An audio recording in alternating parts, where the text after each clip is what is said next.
Ça a commencé il y a 3 ans, en 2007, lorsque j'ai rencontré Julie par MySpace et Fabio par Paul McCartney. On s'est rencontrés devant l'Olympia le jour de son concert, et depuis nous jouons ensemble à 3 après des changements de personnel au cours de notre histoire. Mais on a été 5, on a été 4 et 3. Voilà.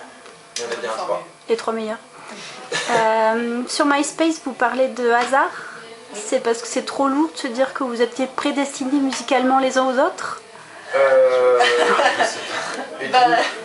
D'une part, c'est pas vrai, mais qu'on est prédestiné à se connaître musicalement, puisqu'on a des univers déjà géographiques et musicaux différents, mais le hasard fait que tous nos univers et nos personnalités ont très bien matché, puisque de par mon côté brésilien avec Fabio, j'ai noué un lien assez particulier, et avec Julie qui a une finesse classique de par son jeu de violoncelle, et mes affinités avec ce répertoire de la musique, je crois que c'était le hasard a bien fait les choses.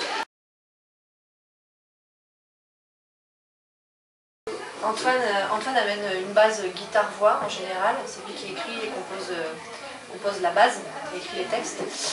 Et ça se fait assez naturellement, on répète. On a eu du mal à appeler ça des répètes parce qu'on se voyait tous les 3. Antoine commençait à jouer une nouvelle chanson, et puis moi je cherchais des choses, et puis Fabio aussi, et la chanson se crée comme ça avec les arrangements, donc c'est un peu de l'instinctif. Ouais, voilà, la jam. Même la composition, j'ai toujours été très instinctive. Ouais. Ça reste ça à 3 aussi. Et après on travaille, on peaufine en fait. Une fois qu'on a trouvé des idées, on peaufine le morceau, les structures. Voilà, la structure, les nuances, les parties.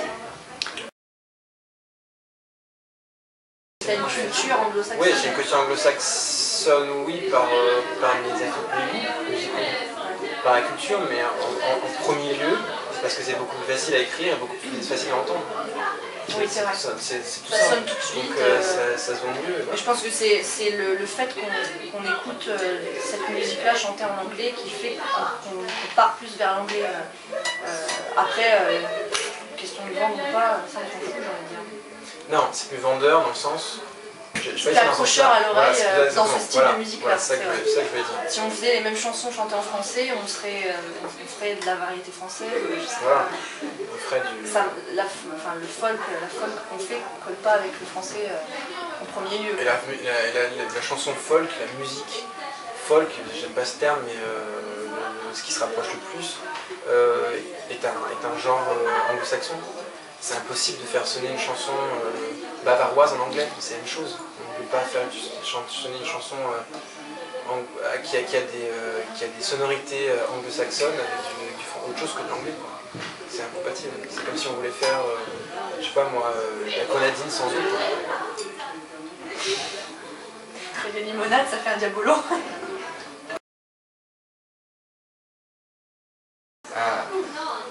On va essayer de résumer. Un peu de carte pour enregistrer.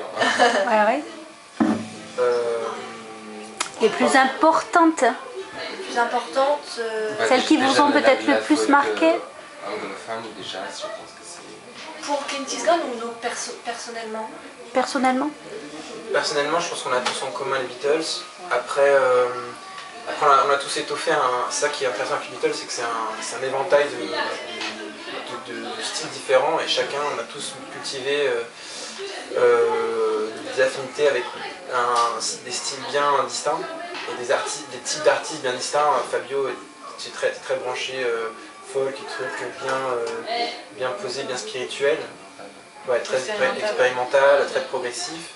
Julie est plus Joran et Oui, j'ai écouté pas mal de violoncelle mis dans de la pop. En fait, c'est ça qui m'influence pour le violoncelle dans Clint Eastwood.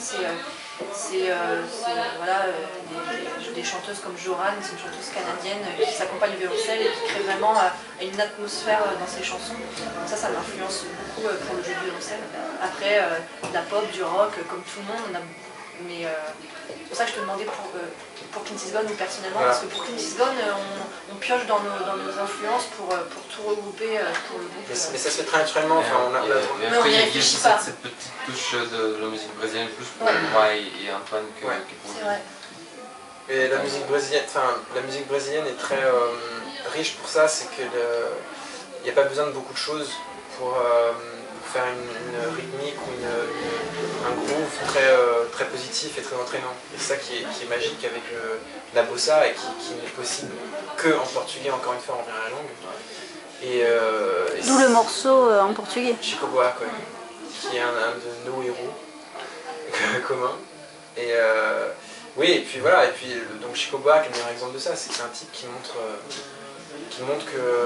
qu'avec peu de choses, on fait des grooves et des énergies très...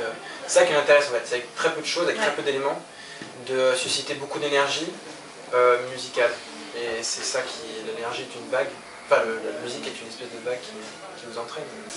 Ce qui m'influence le plus, bien sûr j'aime beaucoup les songwriters, parce que je suis songwriter. Comme Neil Young et Bob Dylan, mais avant tout, mon artiste préféré, mon héros absolu, c'est Ryan Adams. Non pas Brian s'il vous plaît, mais Ryan Adams. Et c'est parce que c'est un type qui écrit tout le temps, bien, c'est un génie. Il fait des albums, il produit des albums tous les ans presque, et différents à chaque fois. Et c'est un type qui a énormément compté dans ma destinée artistique, quoi. Parce que c'est un type qui s'arrête pas, quoi, qui ne s'arrête jamais à la chanson qu'il vient de composer. Pardon ? Il s'arrête jamais à la chanson qu'il vient de composer. D'accord. Il va toujours forward.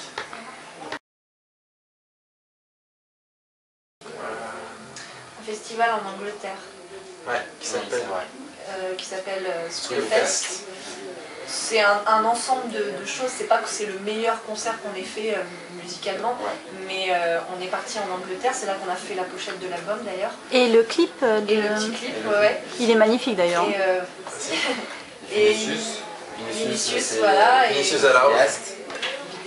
Et voilà, on est parti toute la famille Clint Eastwood, donc des amis de Fabio, Vinicius et Alfredo, un photographe qui nous a accompagnés, des amis, on est vraiment parti en van et c'était une expérience super. Et du coup ce concert il est particulier, il est un peu unique, quoi, parce qu'on n'est pas on n'est pas en France, on n'est pas dans un endroit où les gens nous connaissent, il y a toute une atmosphère de convivialité, je sais pas, il y avait vraiment des bonnes ondes. Ouais, et à ce moment-là, ça nous a du bien déjà de partir, de voir une autre culture, entre guillemets, parce qu'on ne s'est jamais frotté vraiment à un public anglo-saxon.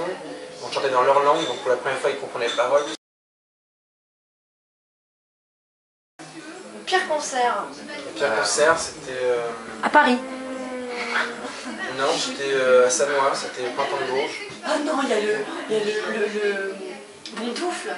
Ah oui, j'étais pas. Ouais, mais ça, c'était même pas un concert. En fait, on a eu tendance à accepter pendant un moment des concerts, parce qu'on aime jouer. Donc dès qu'on nous proposait un concert, on ne réfléchissait pas. On acceptait tout et n'importe quoi, voilà. Et souvent on tombait dans le très n'importe quoi. Et on est tombé à jouer devant une espèce de dîner, genre comme des bêtes de foire, c'était vraiment pas super. Ça partait d'une bonne intention ce concert, mais musicalement, et on s'est pas du tout senti à notre place là-bas. On va travailler des nouvelles chansons pour faire un nouvel EP. Plus tard, on prend notre temps. On fait moins de dates pour faire voilà, pour travailler les chansons, donc moins de concerts. Encore plus chez AD. C'est ça. Ok, vous n'avez pas de label, hein, toujours pas? Non. Ça va venir? Enfin, le label, c'est bon. On verra. Ok, bah merci. Merci à toi.